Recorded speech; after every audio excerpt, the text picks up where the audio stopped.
Mission accomplished. Everything on this Stevens favorite Model 1894 that I was needing to get taken apart in the receiver is now all disassembled. Kind of a slick little design. They had this gun, I guess, back in the early 1900s, late 1800s, so it's pretty old. But it's a good little design. Everything came apart. The barrel itself is what they call a takedown model, so that came off real easy. The receiver is embedded into the handle, so there were some screws that had to come out and slide it out. One little curious little screw that I found is a pointy little set screw that you can see protrudes, and I'm not sure what the purpose of this little set screw is.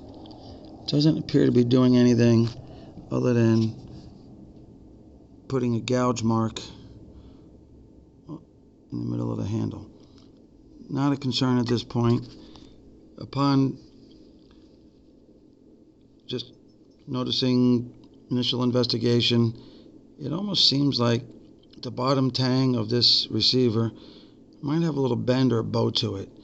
I noticed when it's assembled that it does actually protrude out the bottom of this handle. It has like a little protrusion, not sitting flush in, it has a little protrusion. But the main thing is the hammer, the trigger, this lever block, breech block, and extractor. So here's my printout, and you can easily see that this particular spring matches what they're calling the intermediate. It's way different than the early, and certainly not flat like the late. So it has that curled, rolled edge which matches the intermediate. That was pretty self-explanatory, pretty easy to identify. The hammer itself, now one thing is all of these components do have a shoulder bolt, and maybe the shoulder on the shoulder bolt is worn out or smaller diameter than it's supposed to be, and it's also possible that some of these holes have been enlarged over time. But I'm trying to figure out which hammer it is. And based on these little features at the bottom of the hammer, it's really not clear, because if you look at this particular one here, which is what I think the model is based on the spring, boy,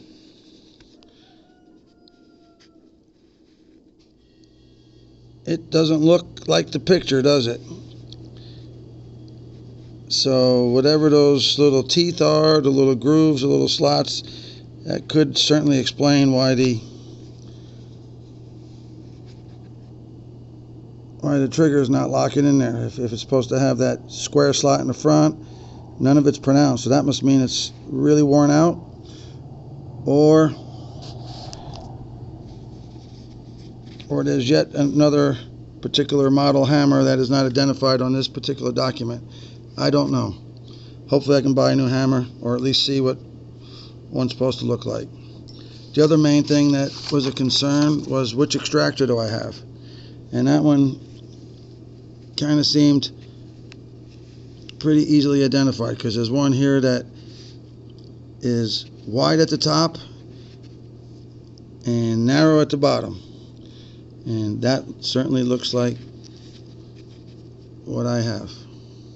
I measured it, and the slot here is the 160 wide slot for the link and the extractor.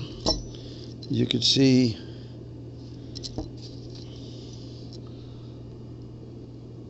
over here, it's just a straight slot, just like the picture where the extractor goes.